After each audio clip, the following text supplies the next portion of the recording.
For 8 goddamn years, tech mogul Marcus Thorne's twin sons were buried alive in a coffin of solid black. Their eyes, perfect and blue, were nothing more than useless marbles of flesh, decorative windows on a house with no lights on inside. Leo and Noah, 8 years old, had never seen their father's face, the sky over Lake Michigan, or even their own reflection. Their world was an endless, suffocating void. And in his $100 million penthouse, a glass and steel God's eye view of Chicago, Marcus Thorne was burning through his fortune only to discover that all the money in the world couldn't buy a single goddamn photon of light for his children. Before we descend into the velvet-lined hell that this family called home, do me a favor. Smash that like button, hit subscribe, and ring that notification bell, because you are about to witness a story that will shatter everything you think you know about sight, prejudice, and the earth-shattering power of one person who dared to listen when the world's greatest experts had already declared the case closed. Drop a "I'm ready" in the comments below if you're buckled in for this ride. The finest pediatric ophthalmologists from Johns Hopkins to the Mayo Clinic, even a hushed consultation in Switzerland, had all delivered the same verdict with the same symphony of sympathetic sighs. Impossible. Cortical visual impairment. The wiring from their eyes to their brains was, for all intents and purposes, a deadline they would never see. They would, picture it. A sprawling penthouse, 80 floors up, where the heavy blackout curtains were sewn into the walls. Every sharp corner of Italian marble was softened with thick padding, and the only sounds were the hum of the air purifier and the rhythmic, heartbreaking sobs of 2 little boys who had forgotten how to laugh. Marcus had incinerated over $20 million on experimental surgeries, gene therapies, high-tech visors, and whispered promises from charlatans in white coats. All he had to show for it were mountains of medical debt and a despair so deep it had its own gravitational pull. From the second floor, the muffled cries of his sons were a constant, corrosive rain on his soul. He'd stand in his office, a monument to his own success, and stare out at the vast, indifferent blue of Lake Michigan, his gaze lingering on the sailboats dancing in the sun, a beauty he couldn't share.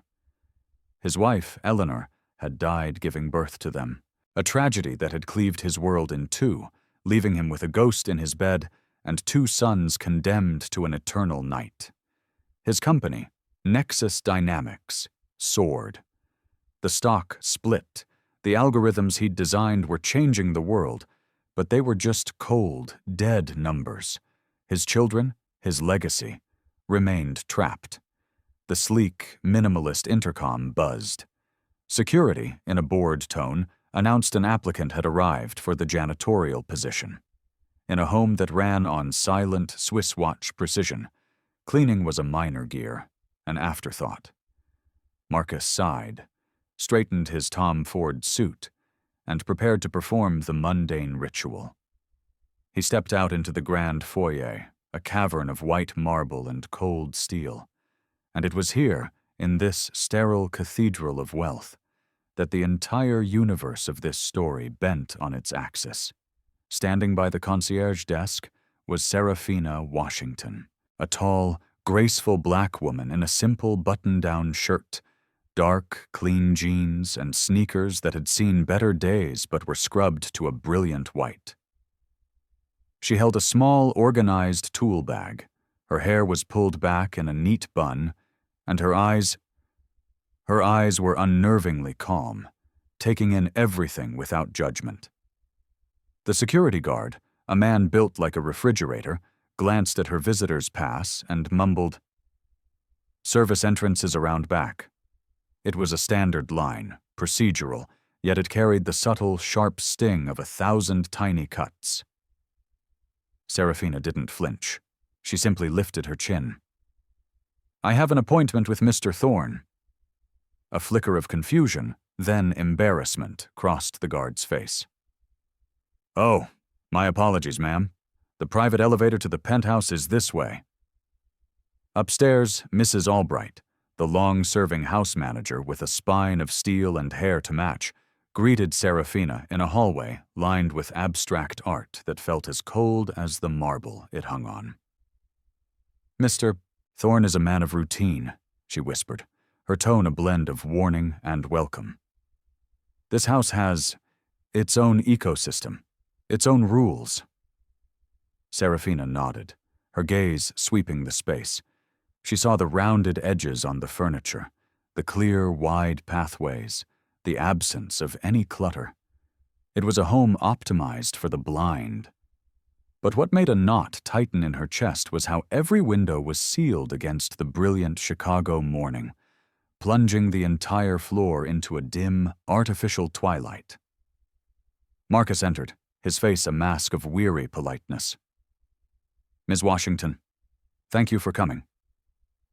They shook hands. His was cold. He glanced at her resume, a simple one-page document.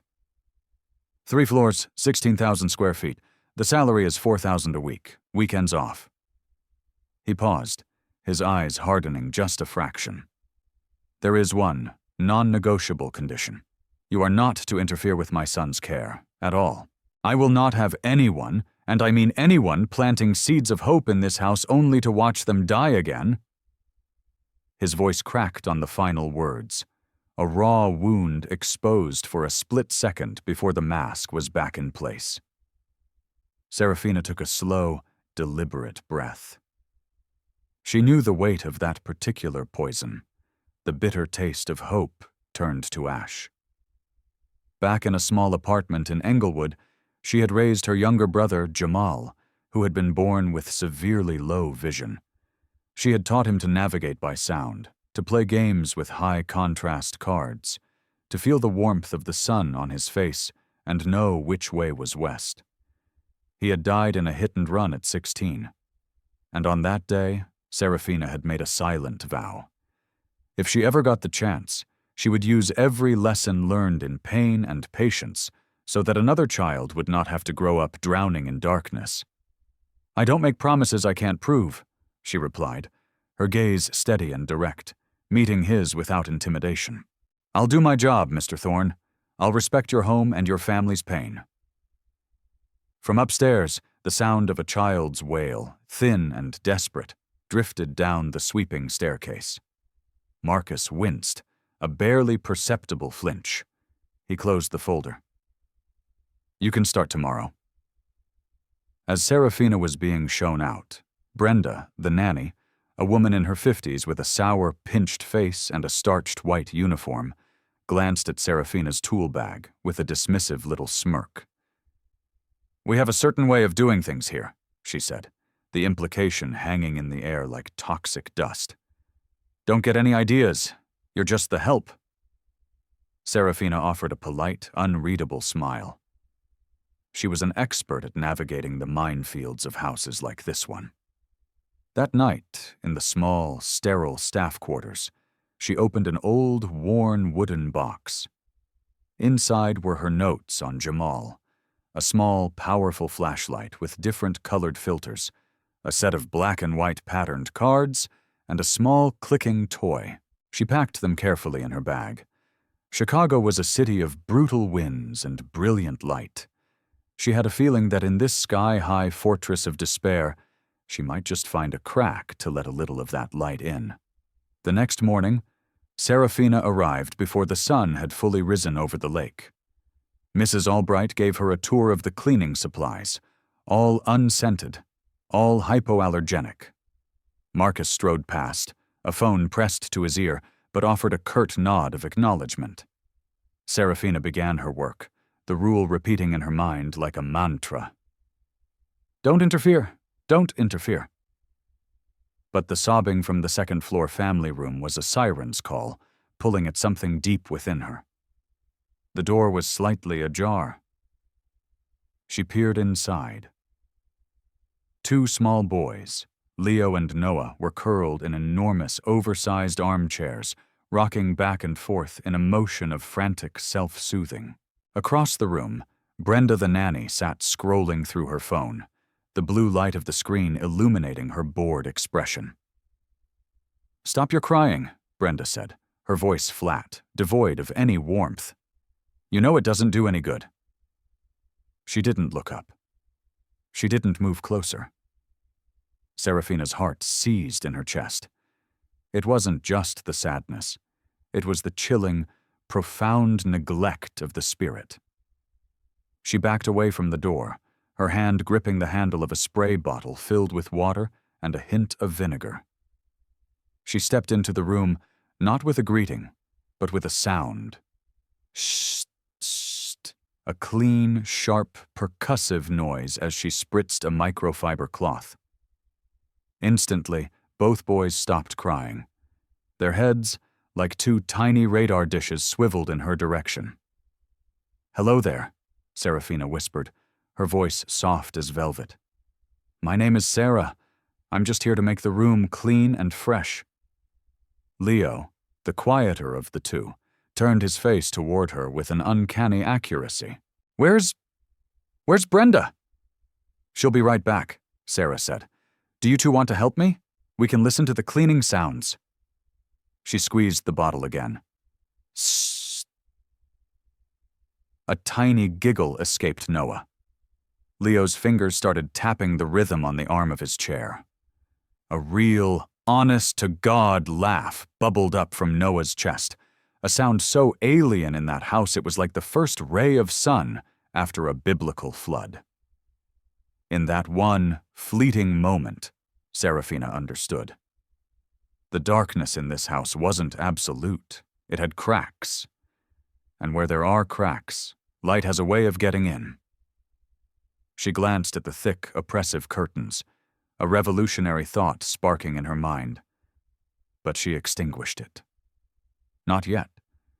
First, you build a foundation, a rhythm of sound, a rhythm of comfort, a rhythm of trust. Deep down, a quiet, certain part of her knew that within hours, something was going to happen that would make this entire household, this entire empire of sadness, stagger on its foundations. And it would all begin with a single, impossibly narrow slit in a curtain. Serafina put her cleaning caddy aside, took a seat on the floor near the boys, and pulled out two of her high-contrast cards, one with thick black and white stripes, the other with a bold checkerboard. "Want to play a game?" she asked softly. "I call it Sound and Find." She tapped the striped card. Tap, tap, tap. Then she tapped the checkerboard card with a different rhythm. Tap. Tap. Leo listened intently, his head cocked. She tapped the striped card again. He reached out a small hand and, after a moment's hesitation, placed it directly on the correct card. Noah laughed, clapping, and when his turn came, he found the checkerboard card almost instantly. Serafina moved the cards, changed her position, always pairing the distinct visual pattern with a unique auditory cue. The boys' hands followed, their minds making a connection that wasn't about sight, but about spatial awareness and cognitive mapping. It wasn't seeing, but it was perceiving. "Excellent," she murmured, her voice filled with a genuine warmth that made the boys lean in closer. Her gaze drifted again to those heavy, doctrine-like curtains. "Boys," she whispered, her heart starting to beat a little faster. "Let's try one more game. It's a new one. If it feels weird or uncomfortable in any way, you just say, 'Stop,' and we stop immediately. Deal?" Two small nods. She walked to the massive window overlooking the lake. The velvet felt as heavy as a tombstone. "I'm just going to open a tiny, tiny little slit, like a thread."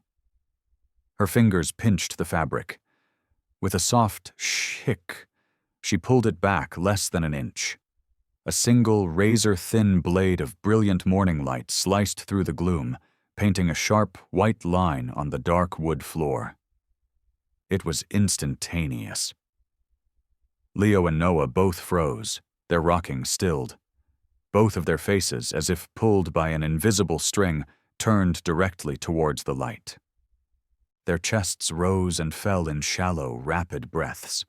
There were no cries of pain, no flinching, just a stunned, silent recognition. "Something feels different," Leo whispered, his voice trembling as if he were walking on fragile ice. "It's brighter," Noah added, his voice full of a quivering, breathless awe. Serafina slowly stepped into the beam of light, her body casting a shadow that cut the line in two. "Now it's darker," Leo said, without a single beat of hesitation. Noah tilted his head, his face a mask of intense concentration. "It feels like someone walked between me and the something." A jolt of pure, unadulterated joy shot through Serafina's chest, so powerful it almost buckled her knees. She didn't widen the opening. She didn't push. She immediately closed the slit, plunging the room back into its familiar twilight, and knelt between the two boys, taking each of their small hands in hers. "Thank you for playing," she said, her voice thick with emotion. "That's enough for today." "But I want to know more about the something," Noah pleaded, his voice a desperate whisper. "The light didn't hurt?" Serafina asked gently. No one was making it hurt," Leo replied, a profound statement that spoke volumes about their past experiences with doctors and their bright, invasive instruments. "We'll go slow," Serafina promised. "Slow and safe. Together." She pulled out a small notebook and jotted down her observations. Light, dark discrimination. Positive. Moving shadow detection. Positive. Attitude. Curious, not fearful. She added another note. Source of belief, light hurts, likely linked to past medical examinations, must be decoupled. The door swung open. Brenda stood there, her arms crossed, her eyes narrowed, catching Serafina sitting on the floor with the boys. "Ms. Washington, your job is cleaning." The word was wielded like a weapon. Serafina looked up, her expression serene. "I'm keeping the room clean and calm," Brenda sneered. "People like you come and go. Don't make them promises you can't keep." The phrase, "people like you," landed with the weight of a physical blow. Serafina didn't dignify it with a response. She knew what it meant. Black, housekeeper, the help. But then a small voice piped up. It was Leo. "Brenda," he said, his voice shockingly clear. "The light didn't hurt." Brenda froze, her sneer melting into confusion. "What? Who told you to play with light?" "Miss Sarah," Noah chimed in, pointing a finger vaguely towards the window. "She made a tiny light line. We could tell when it got brighter and darker." Brenda's head whipped around to face Serafina, her face a mask of fury. "You had no right. You could have damaged them." Serafina kept her voice perfectly level. "I created a safe, minimal stimulus environment. The boys had full control to stop at any time." Hurried, heavy footsteps sounded on the stairs. Marcus Thorne appeared in the doorway, his tie loosened, his face a canvas of raw shock. He'd been in his office down the hall and had overheard the words light and hurt. "What is going on in here?" His gaze darted from his son's unusually animated faces to the defiant nanny, and finally to Serafina. "We tried an experiment with a very small amount of natural light," Serafina said, enunciating each word with precision. They were able to successfully differentiate between light and shadow. The room was so quiet you could hear the blood pounding in their ears. "Then," Noah burst out, his voice high and desperate, as if afraid the memory would vanish if he didn't speak it into existence. "Dad, I can see light, I can see it!" Leo echoed him, quieter, but with a certainty that was bone-chilling. "Dad, I can feel when it gets brighter." And in that moment, the entire, carefully constructed, miserable world of that penthouse didn't just stagger. It shattered. "Miss Ho," Albright came rushing up from the kitchen, a hand pressed to her chest. Brenda's face was ashen. "This is reckless." utterly reckless. Marcus stood frozen, his billion-dollar brain unable to process the data. Then he moved, crossing the room in 3 strides and kneeling before his sons, his expensive suit creasing on the floor. "Did it hurt? Anything at all?" "No," they said in unison. "Was it too bright?" "No, just different." He turned to Serafina, his lips trembling, the mask of the CEO completely gone, leaving only the terrified, hopeful face of a father. Can you do it again? Exactly like you did before, so I can see." Serafina nodded, her calm a steady anchor in the storm. "Only if the boys agree." She looked at them. 2 enthusiastic nods. She went to the curtain and opened the same tiny slit. The blade of light reappeared. Both boys turned toward it instantly. Serafina raised her hand, blocking the beam. Both faces followed the shadow.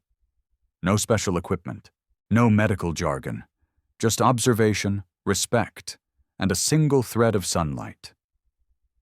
Marcus lifted a hand to cover his mouth, a choked sob escaping him. Tears streamed down his face.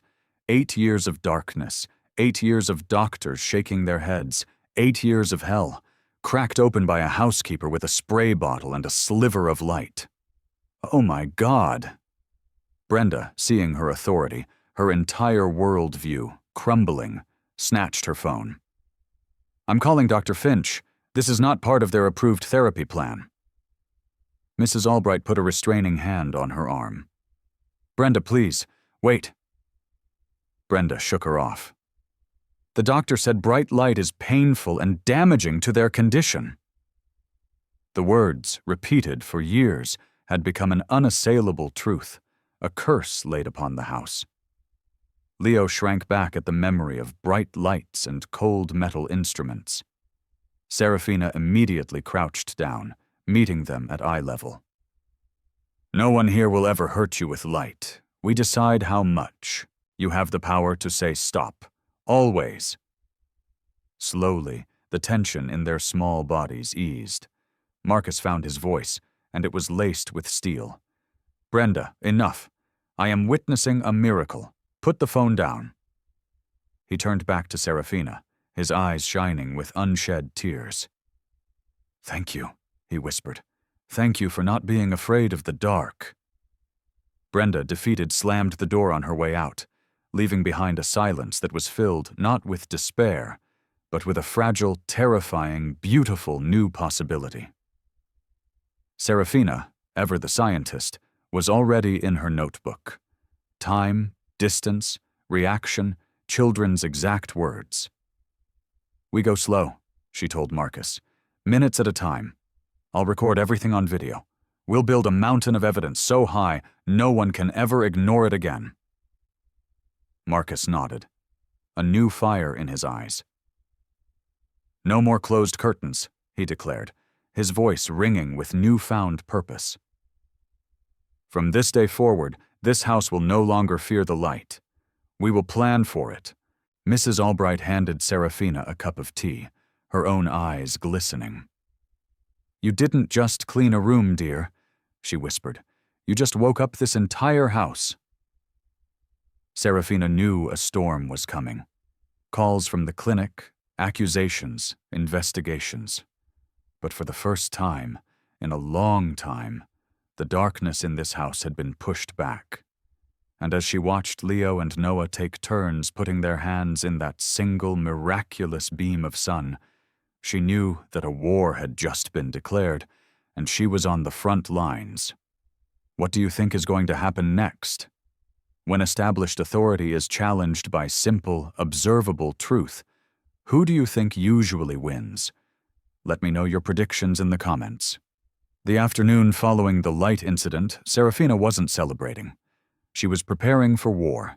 On the library's mahogany table, she laid out her tools. The notebook, a pen, her phone for recording, the black and white contrast cards, and the small flashlight with its set of diffusing filters. Every single interaction was now a data point, logged with military precision. Time of day, stimulus intensity, distance, and the boys' verbatim responses, all backed by time-stamped video clips. We move slow, we move safe, and we let the data do the talking, she explained to Marcus. Data doesn't have emotions. It can't be intimidated. Marcus, pacing the room, was already on the phone, the CEO in him fully activated. I need an appointment with Dr. Evelyn Reed at Chicago Children's Hospital. Yes, the head of pediatric neuro-ophthalmology. Tell her it's an urgent second opinion for the Thorne twins. I don't care what her schedule looks like. He hung up, a muscle working in his jaw. Tuesday, 10 a.m. His voice was calm, but his eyes held the wild, electric flicker of a man who'd just seen a ghost and realized it was hope. The elevator chimed, and Brenda strode in, her face tight with vindication. Dr. Finch is on the line for you, Mr. Thorne. He's insistent. Marcus put the call on speaker. A crisp, condescending voice filled the room. Marcus, I've just received a deeply disturbing report. It seems a member of your domestic staff is engaging in unauthorized and, frankly, dangerous experiments with your children. This is reckless. Marcus's voice was ice. Dr. Finch, I observed, with my own eyes, my son's discriminating between light and shadow. I have it on video. There was a pause on the other end, then a dismissive chuckle. Marcus, parental videos are anecdotal at best. Children with CVI can exhibit random, reflexive head movements. You're seeing what you want to see. Serafina stepped closer to the phone. Dr. Finch, she said, her voice clear and steady. We ran repeated trials. The stimulus was consistent, and the response was consistent. Furthermore, I reviewed your initial neonatal assessment. Your own notes from 8 years ago mentioned possible light perception. Why was that line of inquiry abandoned in all subsequent reports? A dead, heavy silence. When Finch spoke again, his tone had shifted from condescending to threatening. Hope is a cruel thing, Ms. Washington. False hope is a form of abuse. If this unlicensed practice of medicine continues, I will have no choice but to report this matter to the Illinois Department of Children and Family Services and the State Medical Board. The line went dead. The threat hung in the air like poison gas. Brenda folded her arms, a smug, "I told you so" look on her face. Mrs. Albright frowned. He talks as if what we all saw didn't just happen. Serafina said nothing. She simply turned back to her phone, opened a video clip, numbered it as Trial 4, and tagged it, Ambient Lux Est, 50 via curtain slit, distance 3 mythm, hand shadow occlusion 50%, verbal response, darker. If they come, she said quietly, we show them the data. Data doesn't have a job title. It doesn't have a skin color. They didn't have to wait long. Late that afternoon, the chime rang. 2 people in drab business suits stood at the door. A man, Mark Freeman, flashed a badge from the State Medical Board. A woman, Dana Lewis, introduced herself as being from DCFS. Their faces were neutral, their folders thick. We've received a complaint regarding unlicensed medical practice and potential endangerment of minors, Freeman stated bluntly. Marcus ushered them into the library. Brenda hovered in the doorway, her eyes glinting with a grim satisfaction. This was it. The moment the upstart housekeeper was put back in her box. Freeman's tone softened slightly when addressing Marcus. Mr. Thorne. Then it turned colder, more formal, as he faced Serafina. Ms. Washington, can you explain exactly what you have been doing with these children? The difference in tone was a subtle but clear signal of the power dynamic he perceived. Serafina didn't flinch. She laid her notebook and phone on the table. I've been engaging the children in sensory play, sound localization games, and, upon their consent, I introduced a minimal light stimulus by opening a curtain less than an inch to test for light-dark discrimination. The children have the right to say, "Stop," at any time. No medical equipment was used. No invasive procedures were performed. Dana Lewis, the woman from DCFS, picked up the notebook, her eyes scanning the pages quickly. "Do you have a safety protocol?" Serafina slid a single sheet of paper across the table. 4-week protocol, 5 to 7 minute sessions, 3 times a day. Lux levels increased gradually only through diffused natural light.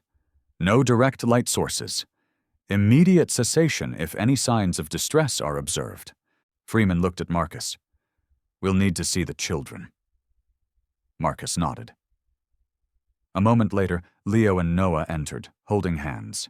Seeing the strangers, they both flinched, conditioned to associate new people with uncomfortable exams. Dana knelt, a warm, disarming smile on her face. "Hi, I'm Dana. I'm not a needle doctor. I'm just here to make sure you guys are safe and happy." Leo visibly relaxed. Serafina asked them, "Would you two be willing to play the tiny light line game for our guests? Just once. Remember, if you want to stop, you just say the word." Both boys nodded. Serafina recreated the scene exactly. The thin slit in the curtain. The blade of light. And just as before, 2 small faces turned toward it. Serafina blocked it with her hand. "Darker," Leo said instantly. "Someone's in the way," Noah whispered. Freeman scribbled furiously in his notepad, but the rigid set of his jaw had softened. "Again," he commanded. Serafina repeated the action. The result was identical. She then played the video clips from the morning, which matched her written logs perfectly. Dana nodded slowly, a gentle expression on her face. "The boys appear engaged, not distressed. They seem to feel safe with you, Ms. Washington." Freeman closed his folder with a snap. "This is our preliminary assessment. We do not see evidence of unlicensed medical treatment or immediate harm. What we see is well-documented sensory play. However," he turned to Marcus, "I strongly advise you schedule a formal, independent evaluation with a different pediatric ophthalmology team immediately." "It's already booked," Marcus replied. "Dr. Evelyn Reed, Tuesday at 10. Freeman's eyebrows went up. He was clearly impressed. "Good. Dr. Reed is the best. Document everything until then." He looked directly at Serafina, and his final words were both a warning and a concession. "Keep your activities strictly non-clinical." Dana stayed behind for a moment, crouching by the boys. "Tell me something," she asked them directly. "Does the light hurt your eyes?" Noah answered with the simple, devastating clarity of a child. "No, not when Miss Sarah does it." Leo added, his voice barely a whisper. "The other doctor, with the really bright flashlight, that hurt." He curled his shoulders inward, a reflexive, protective gesture. Dana wrote this down and underlined it twice. When the officials had gone, and the heavy door had clicked shut, Brenda muttered, "This isn't over." Mrs. Albright turned on her, a rare fire in her eyes. "Enough, Brenda. For the first time in 8 years, those children smiled today. Did you see them smile?" Brenda flushed and turned away, defeated. That night, Serafina created a new chart in her notebook, sketching a graph to track the percentage of correct responses. She added a page titled, "Source of False Belief. Light hurts. Fui." Primary link, traumatic past medical exams with high-intensity light. Countermeasure, consistent pairing of gentle, low-lux light with positive verbal cues, child autonomy, right to stop, and pleasant sensory input, favorite sounds, music. She was exhausted. Outside, the city lights of Chicago glittered like a fallen galaxy. She thought of Dr. Finch's threat, then of Dana's face when she heard Leo's whispered confession. In the war against entrenched prejudice, How you do something, with gentleness, with respect, with consent, mattered just as much as what you did. Before turning in, she saw a new text from Marcus. "Thank you. For the light and for the data." Serafina replied simply, "See you at the hospital. Let the science speak." Tuesday morning arrived, crisp and clear. The Chicago Children's Hospital was a symphony of bright colors and calming architecture. Marcus guided his sons through the automatic doors. Serafina walked beside them, matching their slower pace, verbally describing the sounds and the feel of the air, turning the journey into one of their sensory games.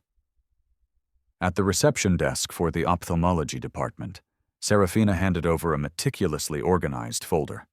The receptionist, expecting a billionaire to have a flustered assistant, was momentarily taken aback by the calm, prepared woman in simple clothes who presented a more thorough intake file than most doctors. The door to the examination area opened, and Dr. Evelyn Reed stepped out. She was in her early 40s, with kind, intelligent eyes, and a voice that was instantly reassuring. "Mr. Thorne, Ms. Washington, and you must be Leo and Noah." She knelt to their level, ignoring the adults for a moment. "Hi guys, I'm Evelyn. My job is mostly playing games with lights and shapes. No needles, I promise." The boys, who had been tense, visibly softened. In the examination room, which was decorated with warm wood tones and adjustable, soft lighting, Dr. Reed turned to the adults. "Before I begin my own assessment, tell me exactly what you observed at home." Serafina summarized her findings with the precision of a research scientist. A 1-centimeter curtain slit created a narrow beam of natural light. Both children oriented towards it with 100% accuracy over 5 trials. A 50% shadow occlusion resulted in the correct verbal identification of darker in 100% of trials. Videos documented. Additionally, they exhibit excellent sound localization and a positive emotional response to sensory play.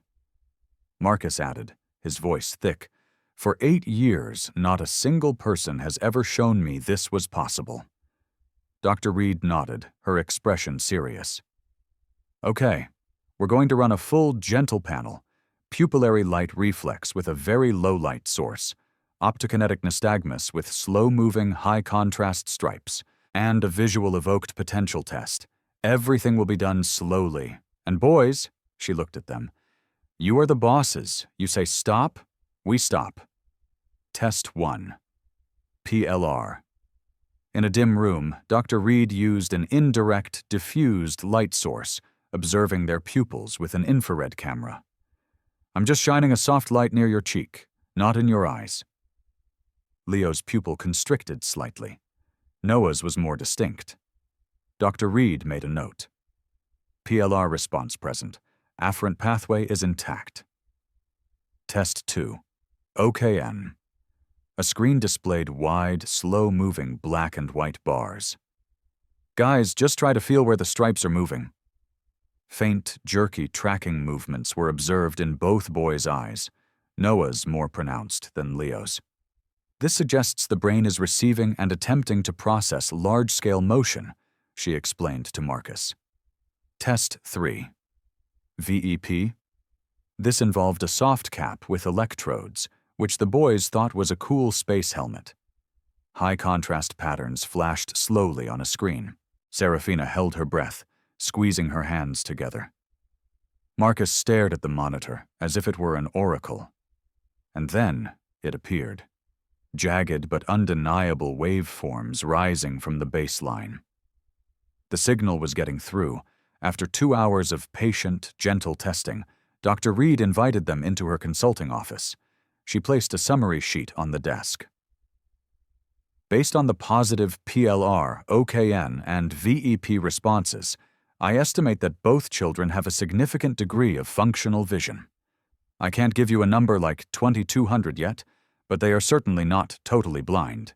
They are perceiving light, shadow, and large-scale motion." She paused, her voice becoming gentle.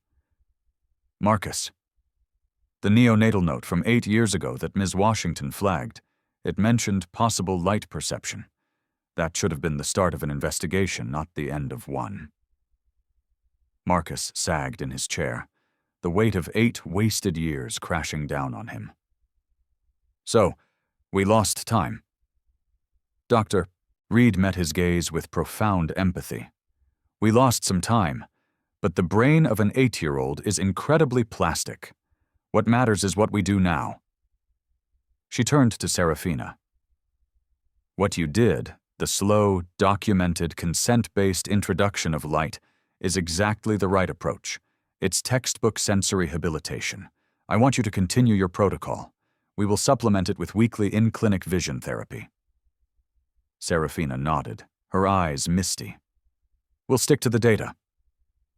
Dr. Reed printed out a formal letter containing the revised diagnosis and intervention plan. With your permission, she added, I'd like to publish these findings as an anonymized case study. An oversight like this, it should never happen to another child. Yes, Marcus said instantly. Make it public. As they were leaving, his phone buzzed, an email from the legal firm representing Dr. Finch. It was a cease and desist letter. We demand you immediately halt the experimental treatments being conducted by the unlicensed individual, Ms. Serafina Washington, and refrain from making any defamatory statements regarding the prior standard of care. Marcus showed the screen to Serafina. She smiled, a calm, knowing smile. We're not conducting treatment. We're conducting documented sensory play as part of a hospital-approved habilitation plan. Marcus forwarded the lawyer's email to Dr. Reed. Less than 60 seconds later, she replied, attaching her signed diagnostic letter. The children are now under my clinical care. Their home-based sensory routines are a medically prescribed part of their official therapy plan. Please direct any further correspondence to me. Checkmate. On the ride home, Mrs. Albright texted, The thin curtains are up in the family room per your light schedule. Back at the penthouse, Noah ran straight to the window. Miss Sarah, the light feels softer in here. Michael followed, standing beside him. He whispered, his voice filled with wonder. I can tell when a cloud moves in front of the sun. Serafina switched on a warm lamp, placing the high-contrast objects nearby, pairing the new, safe light with the sound games they loved. She opened her notebook and wrote a new header. Day 0. Post-reevaluation. Week 1. Goal. Build visual endurance. Reinforce new belief. Light is gentle. That evening, as the city began to sparkle below, Marcus asked Serafina to join him on the balcony. I spent $20 million on experts who told me to shut the curtains, he said, his voice raw. You opened them for free. Serafina watched the streams of headlights flowing like rivers of light below. It's not because I'm smarter than they are, Mr. Thorne. It's because I learned a long time ago that the most powerful evidence can come from the smallest, quietest moments, if you're just willing to stop and look. His phone buzzed again, a text from a blocked number. This isn't over. You have no idea who you're dealing with. His jaw tightened. Serafina sighed. I guess Dr. Finch has a PR firm on retainer. She turned away from the breathtaking view and back towards the house. She had the next day's session to plan. Slow-motion tracking exercises, reinforcing the stop word. She wrote one last line in her notebook, a vow. We will let the science speak. And when science speaks loud enough, prejudice is forced to fall silent. The morning after the reevaluation, the penthouse was transformed. Thin, white linen curtains replaced the heavy velvet, filtering the morning sun into a soft, ethereal glow. The light schedule Serafina had created was taped to the Sub-Zero refrigerator. 8:10 to 8:10 a.m., ambient eastern light, paired with music. Leo stood near the window, his face tilted up, a serene smile on his lips. Noah lay on the floor, mesmerized by the shifting patterns of light and shadow the leaves from the balcony trees cast on the Persian rug. Light is gentle, light is safe. The mantra was replacing the fear. Marcus placed a thick envelope on the kitchen island in front of Serafina. It wasn't cash, it was a contract. "Retainer," he said, "for the role of Coordinator of Special Development. This isn't a tip, it's a salary." The formality was his way of acknowledging the shift. She was no longer just the help. She was an essential part of the team. Just then, his phone buzzed with a news alert. A major financial blog had posted an article. The headline was a gut punch. Sources: Tech billionaires' blind twins subjected to unproven home experiments by housekeeper. The quotation marks around blind and the title housekeeper were deliberate poisonous barbs. The article quoted an anonymous expert, clearly Dr. Ida Finch, warning about the trauma of false hope peddled by untrained individuals. The comments section exploded with a predictable cesspool of racism and classism. Keep the help in their lane. Next, she'll be performing surgery based on a TikTok video. Marcus's face went white with fury. Mrs. Albright read it over his shoulder and sighed. They love a simple story, don't they? Maid versus doctor. They don't want to be bothered with the data. Serafina didn't read the comments. She opened her tracking chart, adding a column for positive association stimuli. Today, it would be light paired with the smell of Mrs. Albright's baking. She knew this was now a war on multiple fronts: science, media, and the law, and on every front, evidence was her only shield. Around noon, the elevator chimed. Mrs. Albright peeked into the library. "There are 2 men here. They say they're from the State Medical Board again. They're demanding immediate entry." Serafina and Marcus went to the door. The men were in ill-fitting suits, their badges clipped to their pockets. The taller one flashed a laminated ID card. "Dr. Hale, investigations. This is Mr. Klein."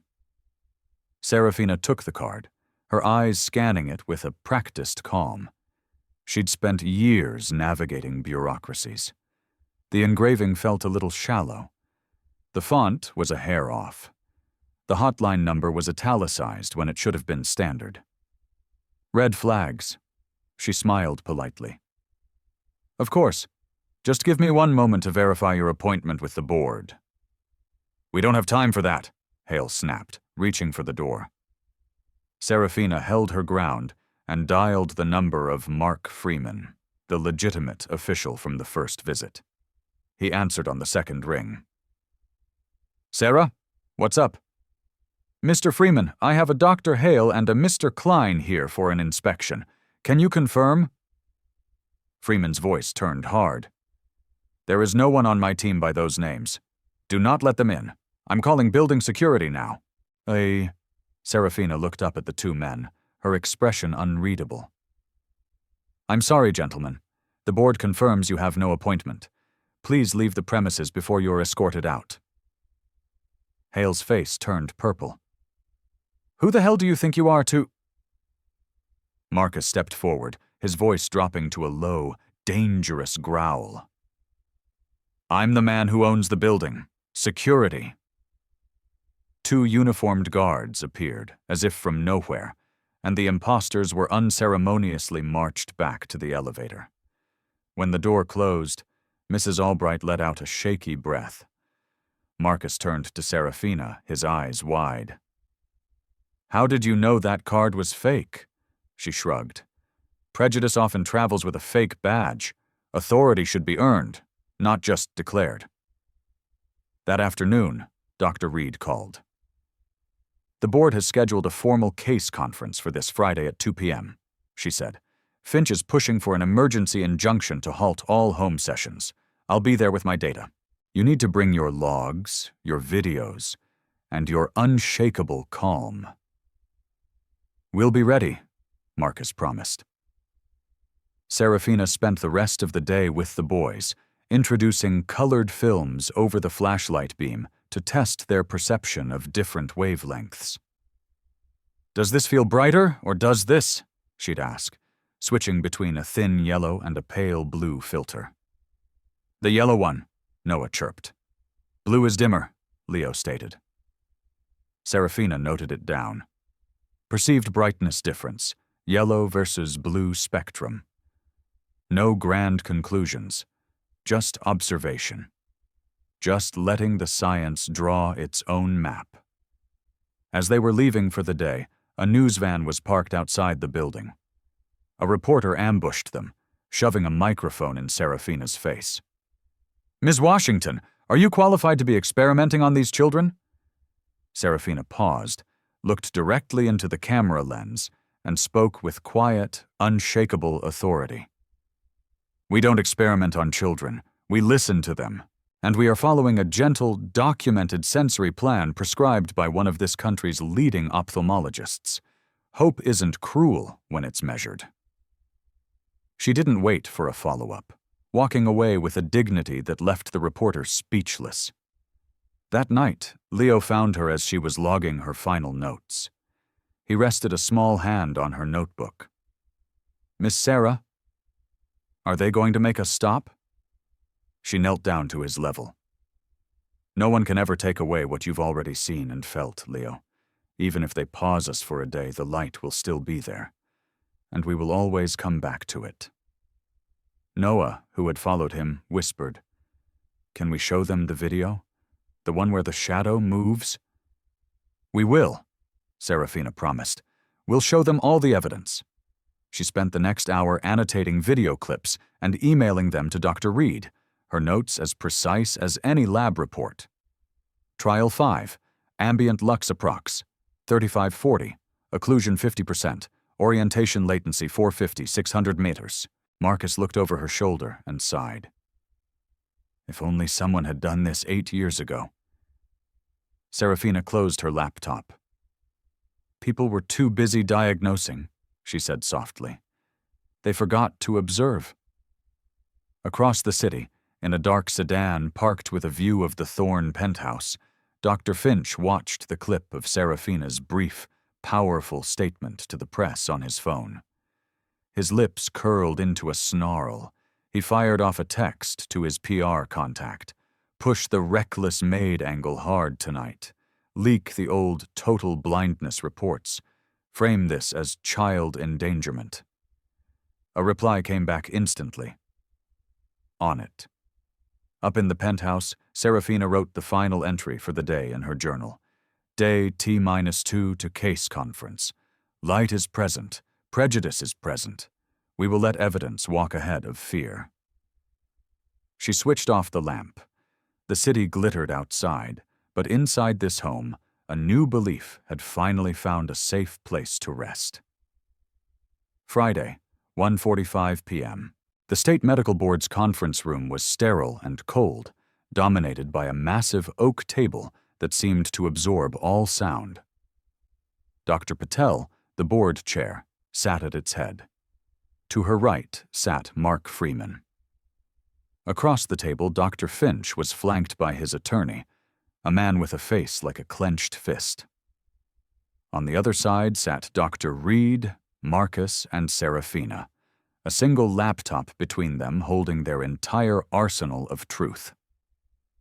"We are here to review a complaint and consider a motion to cease all home-based routines," Dr. Patel began. "We will base our decision solely on the evidence presented." Finch's lawyer stood. "Our position is simple. These children were diagnosed as cortically blind by over a dozen specialists.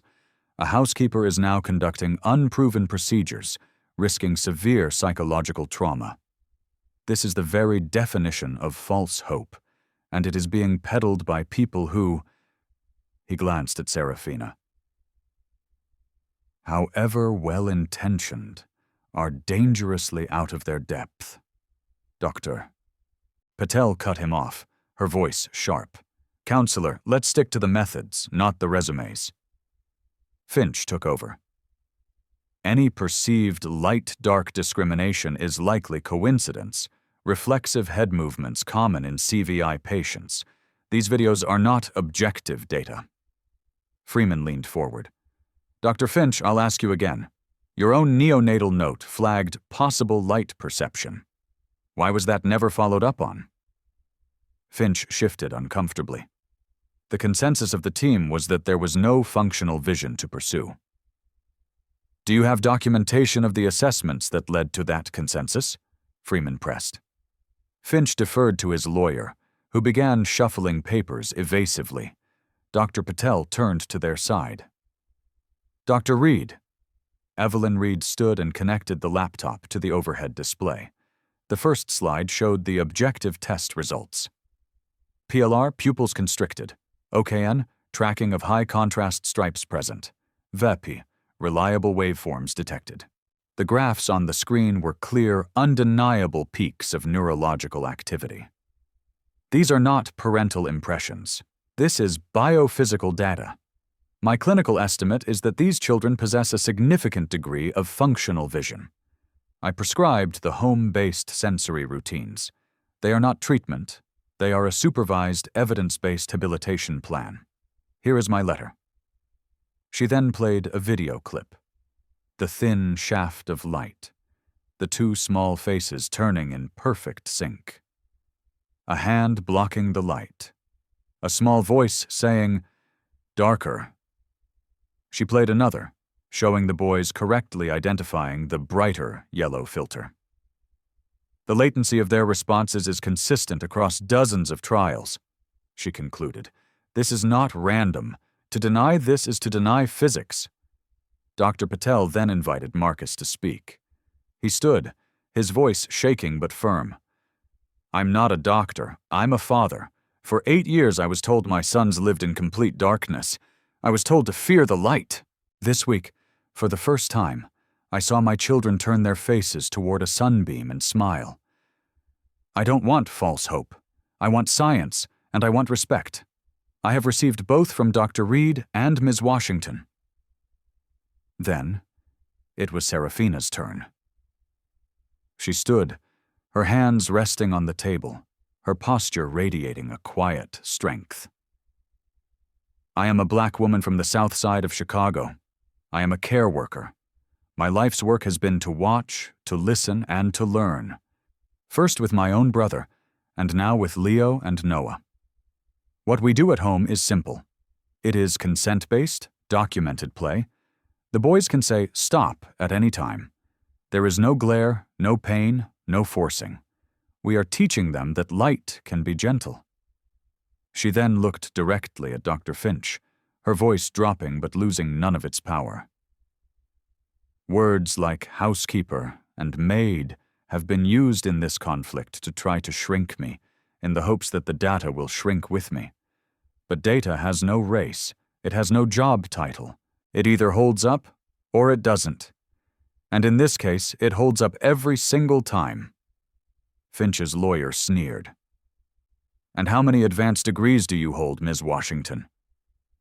Serafina didn't even blink. I have a degree in listening to children when they speak. I have a degree in keeping meticulous records. The rest is covered by Dr. Reed. A few board members couldn't suppress small smiles. Freeman summarized the situation.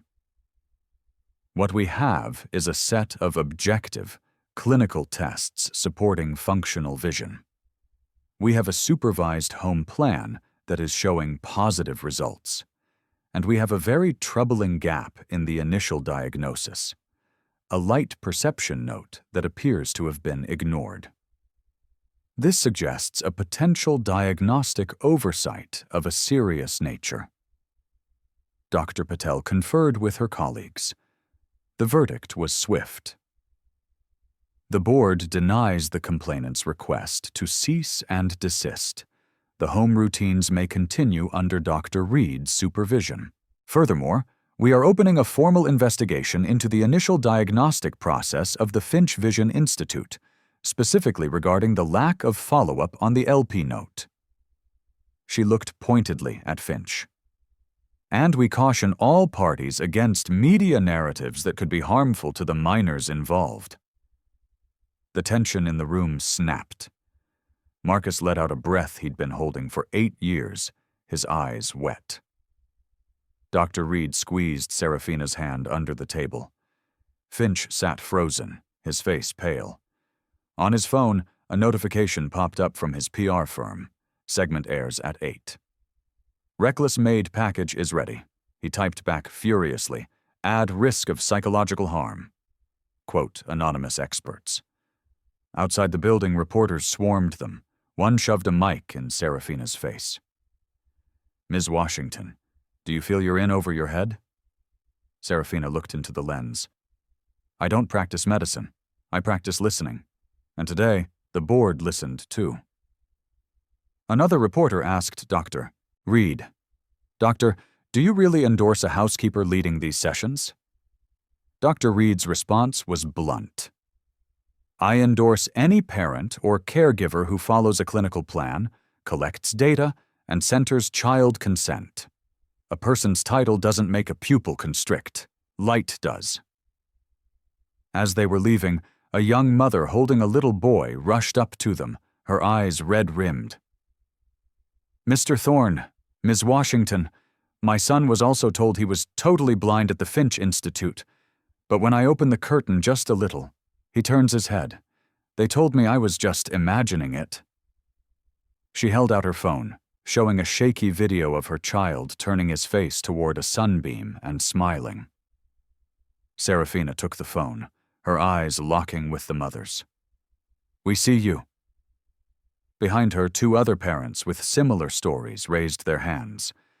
A seed had just been planted. That night, the 8 p.m. news segment aired. It was a hatchet job. They used Serafina's quote, but edited out the part about following a hospital plan. The chyron screamed, "Billionaire's twins at risk in unproven home experiments." Marcus turned off the TV in disgust. "They called you a maid." Serafina was already on her laptop, drafting an email. "Tomorrow," she said with a tired smile, "we'll call them co-plaintiffs." The subject line of her email read, "Inquiry. Potential class action lawsuit regarding medical bias and diagnostic oversight." It was addressed to one of the top civil rights law firms in the country. In the quiet darkness of the penthouse, Leo appeared in the hallway. "Miss Sarah?" he whispered. "The light you left on in the hall? It's a soft light." Serafina opened her arms. "Yes, sweet boy. Soft light is our home now." Outside, Dr. Finch was already plotting his next move. But inside, the light now had a name. It had a schedule. It had data, allies, and 2 little boys who had learned the power of their own voices. And that was a truth that prejudice, no matter how powerful, could never hope to extinguish. 2 days later, the civil rights attorneys, Ava Reynolds and Malik Carter, sat in Marcus's office, the Chicago skyline a stunning backdrop to the unfolding legal war. They laid out their strategy. It was a 3-pronged attack. Negligent misdiagnosis, focusing on the ignored LP note. Pattern and practice, demonstrating a systemic model at the Finch Institute of downplaying potential vision to sell expensive, useless interventions. And defamation, targeting the racially and class-biased media narrative that had harmed Serafina's reputation and obstructed the children's care. "First, we file a spoliation letter," Malik explained, demanding Finch and his clinic preserve every shred of evidence, especially the EMR audit logs. Audit logs don't lie. They'll show us who deleted the LP note and when. Then, a bombshell. An encrypted email arrived, forwarded from the law firm's whistleblower tip line. "I was a nurse at the Finch Institute for 4 years," it read. "I saw LP flags on neonatal charts ignored or deleted all the time." The verbal directive from management was, "Don't confuse parents with maybes. Keep it simple. Total." "I have backups of internal emails. I can't give my name yet, I'm afraid." The room went silent. Ava replied instantly, "You will be protected under whistleblower laws. We can meet you anywhere, anytime. A meeting was set for that night. That evening, a nervous young nurse named Olivia Park met them, handing over a USB drive containing screenshots and email chains that confirmed the systemic disregard for possible light perception. It was the smoking gun. Malik immediately filed the spoliation letter and a motion for a protective order for their new witness. The next day, a small but profound moment of change occurred within the house itself. A patch of morning sun fell through the linen curtains onto the kitchen floor. Noah, walking past, stopped and exclaimed, "Look! Sun puddles!" Leo ran over and started stomping playfully in the patch of light, giggling. "It's warm!" Brenda, the nanny, stood in the doorway, her face a complicated mask of emotions. Later that day, she approached Serafina, her eyes downcast. "I said, people like you," she mumbled. "I was wrong. I'm sorry." Serafina met her eyes. "Thank you for saying that. The children hear everything."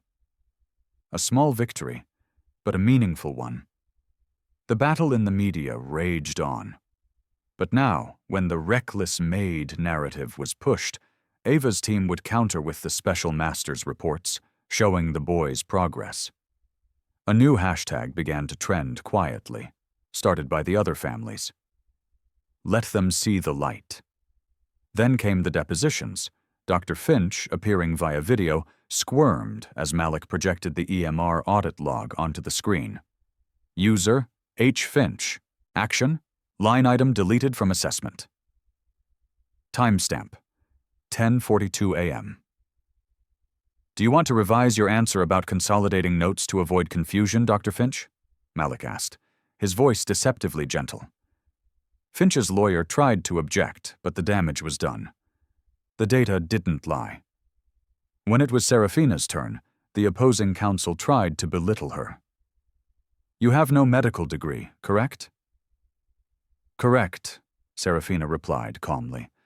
"I have 2 children who can now tell light from dark, a data set that proves it, and a team of qualified experts who support our plan. The only thing I'm an expert in is paying attention." The lawsuit culminated not in a settlement, but a full-blown trial. Family after family took the stand, telling the same story. A glimmer of hope in a neonatal note, followed by a diagnosis of total permanent darkness from the Finch Institute. Olivia Park, her voice trembling but firm, testified about the policy to keep it simple. The jury's verdict was swift and damning. Liable on all counts. The judge ordered the Finch Institute to pay a massive settlement, to issue a public apology, and to fund the creation of a new foundation.